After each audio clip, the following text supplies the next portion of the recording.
Buenos días con todos, mi nombre es Oscar Fabricio Olazábal. Hoy día voy a exponer sobre el asesinato de Rodrigo Franco del curso de Derechos Humanos y Comunitarios. Este caso es muy controversial debido a las investigaciones policiales que han sido demasiado inconclusas y hubo un proceso demasiado lento en el proceso de investigación. Además que no había suficientes pruebas y ha habido muchos inculpados en el caso e inclusive el Sendero Luminoso ha tomado la apropiación de cometer tales hechos.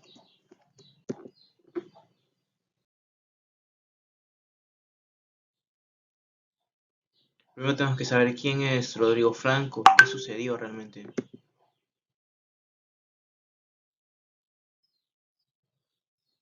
Rodrigo Franco tenía exactamente 30 años cuando fue asesinado. Durante el primer año del gobierno aprista, fue nombrado secretario general del Ministerio de Agricultura. Posteriormente fue ascendiendo a presidente directorio de la Empresa Nacional de Comercialización e Insumos, el ENSI, y en aquella época esta empresa disponía del monopolio de todas las importaciones de alimentos, por lo cual estaba involucrada en muchos casos de corrupciones, se dice por otros testigos, y dicen que por eso ha sido el motivo de cual fue asesinado brutalmente en su domicilio. Rodrigo Franco fue un abogado y político. Nació en Lima en 1956, fue el hijo del militante aprista Luis Alberto Franco Varela y de la señora Margarita Montes de Peralta y Basso. Fue nieto y médico y político de Rodrigo Franco Guerra y del primer ministro de Salud Armando Montes de Peralta. Prácticamente fue la mano derecha de Alan García, ya que mantenía la estabilidad del APRA en las circunstancias de cuando Alan García cometía actos malos ante su gobierno. Él tomaba la rienda del camino, era como un presidente en las sombras y se encargaba de regularizar todas las acciones. Por eso tenía muchos enemigos detrás y eliminar a Rodrigo Franco era como sacar la pieza principal de un juego de ajedrez.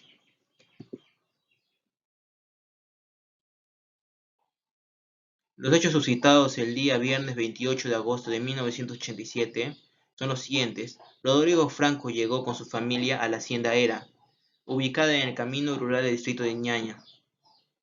Al momento del atentado se encontraba acompañado de su esposa, sus tres hijas menores, su guardaespaldas, Cristóbal García Castro y Hugo Ortiz Palomino, y las dos empleadas del hogar. Entonces tenemos que primero analizar la situación. En la alta hora de la noche había llegado y solo se encontraba con su guardaespaldas, su familia y las empleadas del hogar. Luego, posteriormente a eso, a las 6 de la mañana, el 29 de agosto de 1987, en forma sorpresiva, 8 sujetos desconocidos incursionaron en el inmueble del funcionario del ENSI.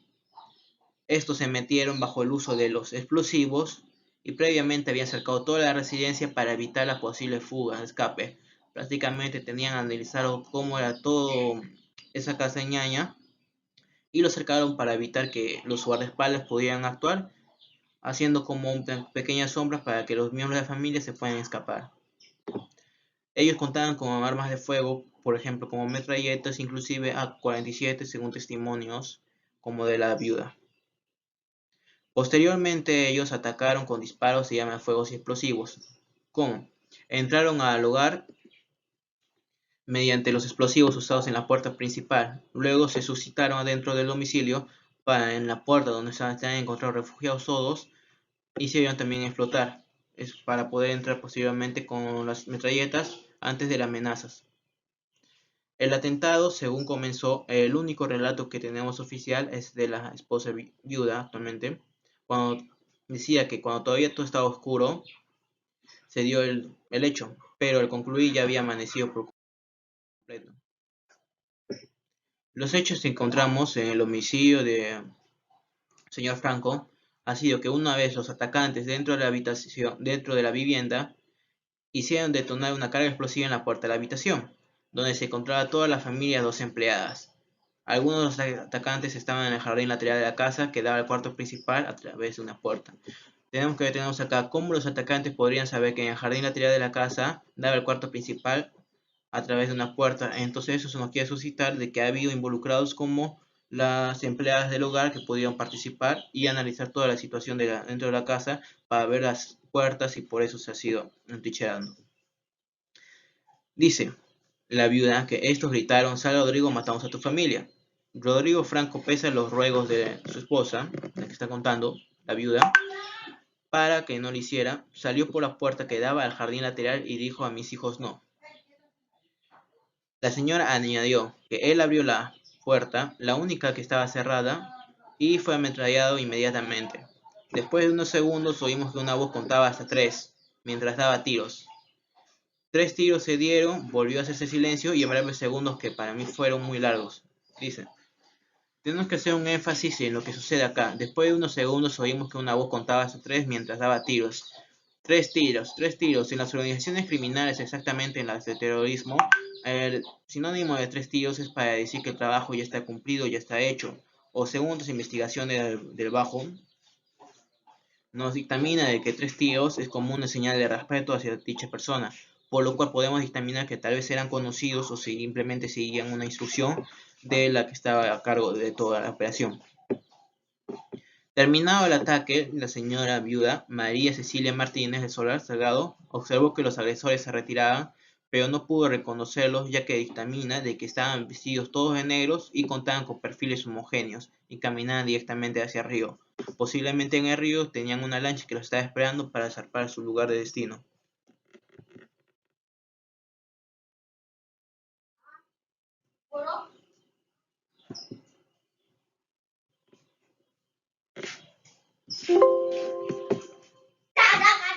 Veinte balas.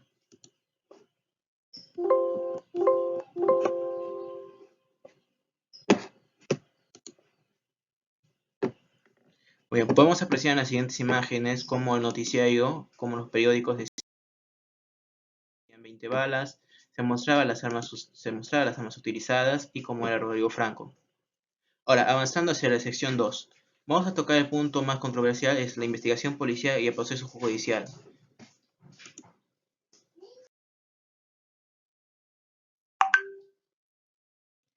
Luego de haber ocurrido todos los hechos, llegaron los primeros efectivos de la comisaría de la Guardia Civil del distrito de Chaclayo. Eran los que estaban más cerca de Ñaña. Ellos realizaron las primeras verificaciones. Uno de los efectivos encontró una fotografía de una mujer en inmediaciones del cadáver. Cabe resaltar que este efectivo nunca fue reconocido. Entonces tenemos que ver que acá, al encontrar una fotografía en inmediaciones del cadáver y ver que el efectivo que se encargó de encontrar dicha fotografía no ha sido reconocido, entonces tenemos que darnos a la duda de saber si ha sido la fotografía implantada. ¿Y por qué implantada? Según la tesis que tengo o sustento, podemos encontrar que la fotografía ha sido plantada, ya que gracias a esto ha retrasado toda la investigación y se dio con otros culpables que no tenían nada que ver al caso respectivo. Por ejemplo, los involucrados en la investigación por dicha fotografía fueron Miguel Ángel Asensio Ayala y Ana Cecilia Díaz Alzola. Ambos sujetos han sido citados por la fiscalía y han sido dictaminados para que digan su testimonio. Ambos han sido declarados como inocentes, ya que según sus testimonios se encontraban en un lugar y, según testigos, afirmaban dicho testimonio. Y además tenemos que considerar que Miguel Ángel Asensio Ayala contaba con la enfermedad del polio. Esta enfermedad determina que todos tus huesos prácticamente son como vidrio, son como papel, por lo que no podría hacer dicha acción de romper la puerta, plantar explosivos, correr, dirigirse hacia el río, sin estar con lesiones graves.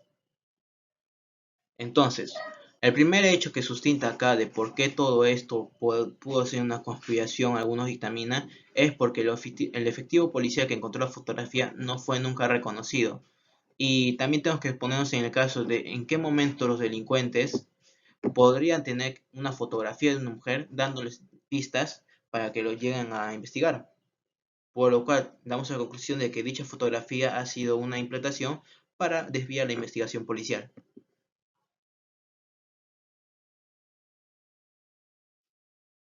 Los resultados de la investigación realizada por la Comisión de la Verdad y Reconciliación sobre la autoría del asesinato del señor Rodrigo Franco.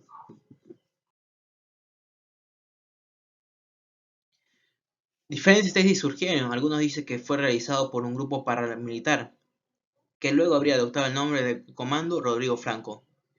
Los hechos nos dicen lo siguiente. El atentado contra el dirigente aprista Rodrigo Franco Montes ha sido atribuido al grupo paramilitar que más tarde llevaría su nombre, que estuvo conformado por jóvenes estudiantes provenientes de la Alianza Estudiantil Revolucionaria del AR, y por algunos efectivos policiales en actividad. El testigo reservado número 32, no decimos el nombre del testigo, ya que este está sustentado para que esté confidencial y no haga represalias en su persona. De la Comisión de la Verdad y Reconciliación señaló que a Rodrigo Franco lo mató Agustín Mantilla, porque era un escollo para Alan García, era inteligente, carismático y no quería saber nada con la corrupción. Era una de las corrientes críticas dentro del partido junto a Luis Alberto Sánchez. Tenemos que resaltar la palabra de que no quería nada con la corrupción. Esto posteriormente se va a dar a mi tesis para dictaminar de que Rodrigo Franco no fue asesinado por el grupo de Sendero Luminoso, ni tampoco fue asesinado por simples delincuentes, sino fue asesinado por las grandes corporaciones y empresas que en ese momento estaban dictando bajo el monopolio de que querían tener todo su control y Rodrigo Franco no terció su mano en la corrupción. La Comisión de la Verdad y Reconciliación citó a Miguel Ángel Pincilotti Cadejos para que dé su versión de los hechos, sin embargo, este no concurrió a la invitación.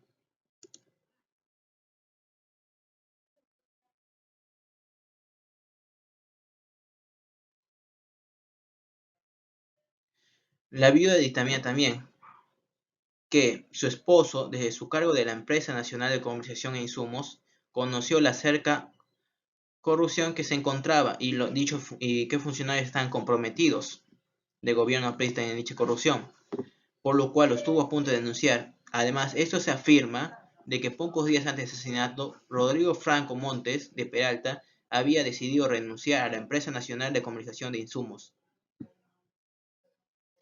Tenemos que concentrarnos en este punto. La viuda dictamina de que Rodrigo Franco, su esposo, no conocía los casos de corrupción y si iba a renunciar, y también que iba a denunciar a dichos funcionarios que están involucrados.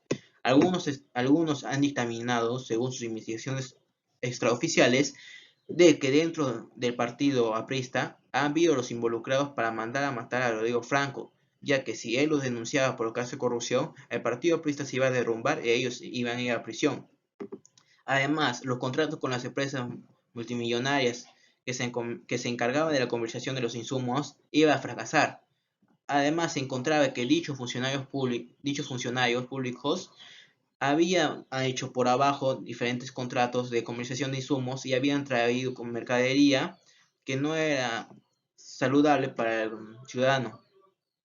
Entonces, podemos dictaminar que tal vez todo esto ha sido una conspiración para matar a Rodrigo Franco para evitar de que muchos peces gordos caigan en el gobierno.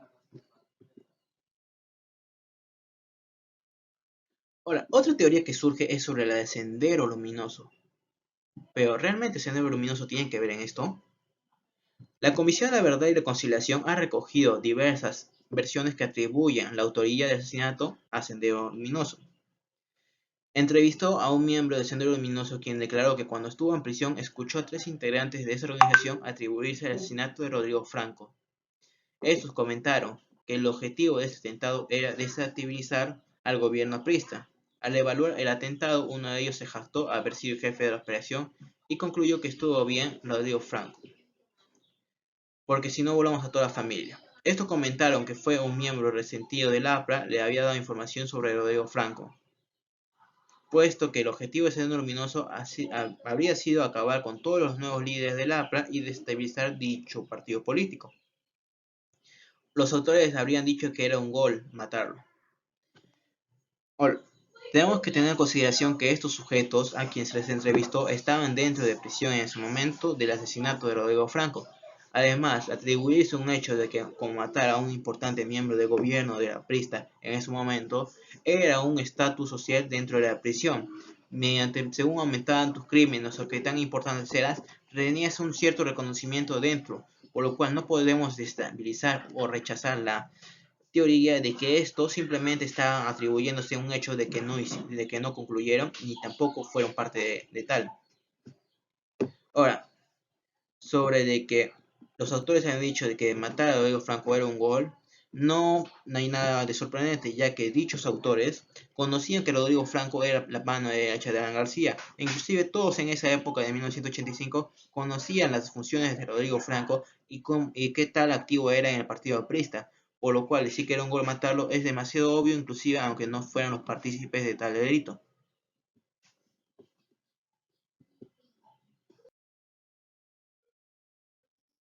Abimael Guzmán Reynoso, en la entrevista con la Comisión de la Verdad, dijo que reconoció tal hecho.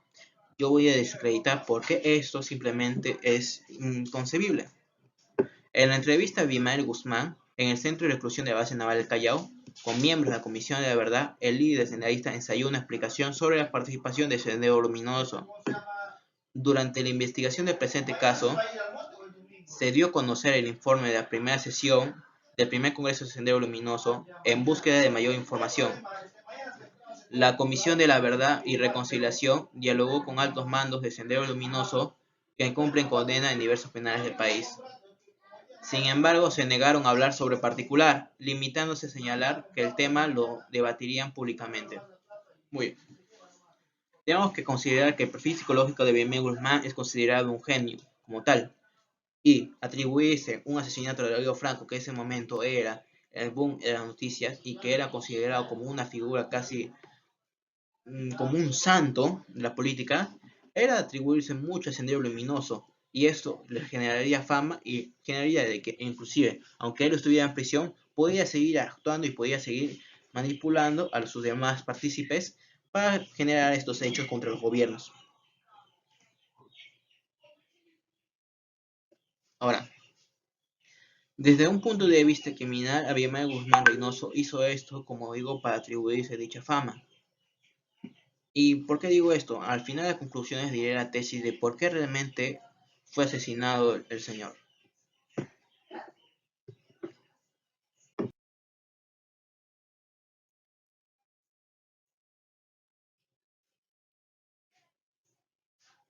Conclusiones. Después de escuchar todas las tesis, todas las teorías y cómo la investigación policial ha sido muy inconclusa e inclusive ha sido muy atrasada por pruebas de que no ha sido verificada ni tampoco los partícipes dentro de la investigación primaria, como los efectivos policiales, han sido reconocidos, cabe resaltar dichas conclusiones. Hubo demasiadas inconclusiones e investigaciones fallidas y que no llevaron a ningún lugar. Además, tenemos que considerar que la investigación se atrasó diferentes tiempos. Por ejemplo, en meses se investigaron dos personas que no tenían nada que ver por una fotografía. Brevemente les voy a explicar mi tesis y cómo realmente se debió dar la investigación y quiénes son los culpables o involucrados. Debemos descartar en una parte el 25% de Sendero Luminoso. ¿Por qué? Porque debemos considerar el rango y el cargo del señor Franco. Él se encontraba en una posición como casi el presidente de las sombras del señor García, por lo cual tenemos que ver su puesto de comercialización e insumos internacionales. Si él era asesinado antes de denunciar a todos los funcionarios involucrados en los casos de corrupción y denunciar a las empresas involucradas en dar en dicho dinero, entonces todos los monopolios involucrados iban a caer, iban a entrar en quiebra. Por lo cual, nuestros principales sospechosos fueron las grandes corporaciones involucradas y los funcionarios dentro que trabajaron con ellas. Ahora, no debemos que descartar en ciertas partes Sendero Luminoso porque se ha encontrado en dichas investigaciones extraoficiales después de este caso, de que Sendero Luminoso tenía contacto con diferentes funcionarios del gobierno, estaba involucrado en muchos actuares del gobierno, prácticamente era como su mano derecha del gobierno en cierto modo, ya que diferente como un 50% de funcionarios está involucrado con Sendero Luminoso. Entonces podemos involucrar de que Sendero Luminoso junto con las corporaciones y junto con los funcionarios se encargaron de dar dicha información de dónde se encontraba Rodrigo Franco y los amigos más cercanos fueron el eje principal de eso. Las corporaciones brindaron el dinero como las municiones, los explosivos a los miembros del Sendero Luminoso para poder estos por fin actuar bajo el encubrimiento.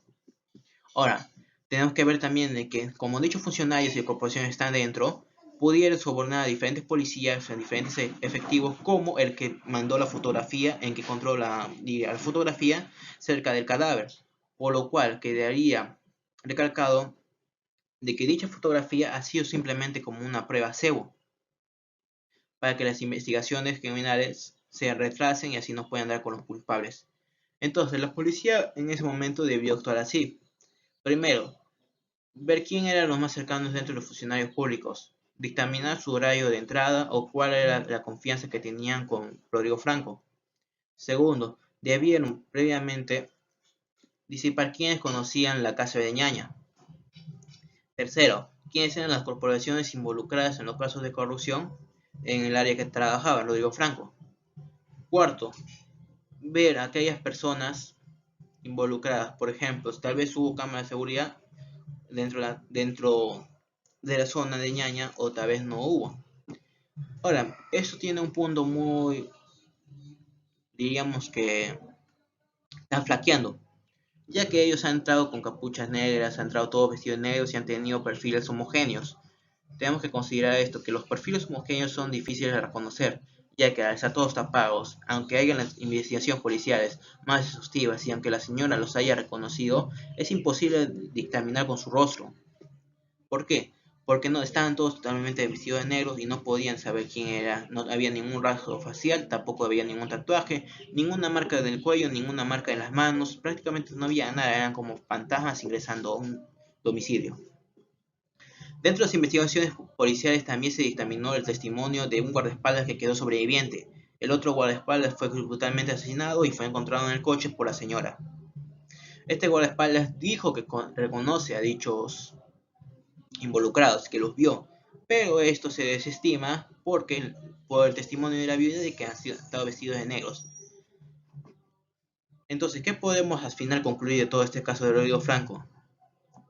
Podemos concluir que ha sido una operación de tres ámbitos. Primero, fue de sendero luminoso de las corporaciones y de los funcionarios.